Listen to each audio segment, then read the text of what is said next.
hello friends मोर चेनेलলৈ আপোনালোক সকলোকে স্বাগতম জনাইছো আশা কৰো আপোনালোক সকলোৱে ভালে আছে মই আজি আপোনালোকক দেখুৱাবলৈ ওলাইছো মোৰ পকা অমিতা মানে অমিতা গছখিনিৰ পকা অমিতা কেনেকুৱা হয় হেতু হাৰভেষ্টিং কৰি আপোনালোকক দেখুৱাম এতিয়া মই আৰু এই অমিতা গছখিনি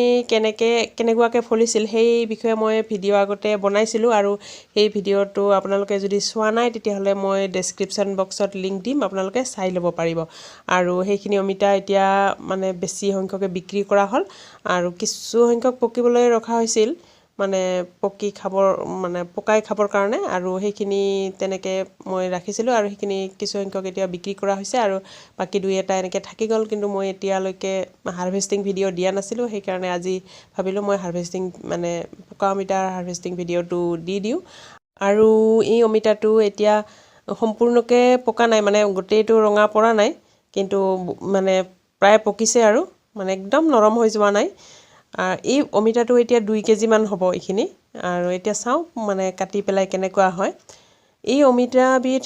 আপোনালোকে যদি কোনোবা আগৰ ভিডিও চোৱা নাই তেতিয়াহলে কৈ দিও এই অমিতা বিধ টাইৱান ৰেড লেডি 786 জাতৰ হয় আৰু বহুত মিঠা হয় এই অমিতাখিনি বহুত মিঠা হয় মানে কেঁচাইও প্ৰায় মিঠা আৰু পকিলেটো বহুত মিঠা হয়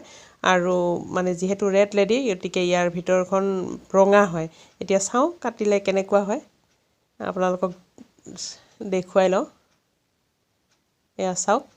বহুত ৰঙা হৈছে আৰু বেছিকে পকিলে আৰু ৰঙা হৈ যাব তথাপিতো বহুতখিনিয়ে ৰঙা হৈছে গুটিখিনিও একদম কলা পৰি গৈছে এইখিনি অলপ ডাঠ আছে খাবলৈ কিন্তু ৰঙা পৰিছে ভালকে দুই এদিনতে ধুনিয়াকে পকি গলহেতেন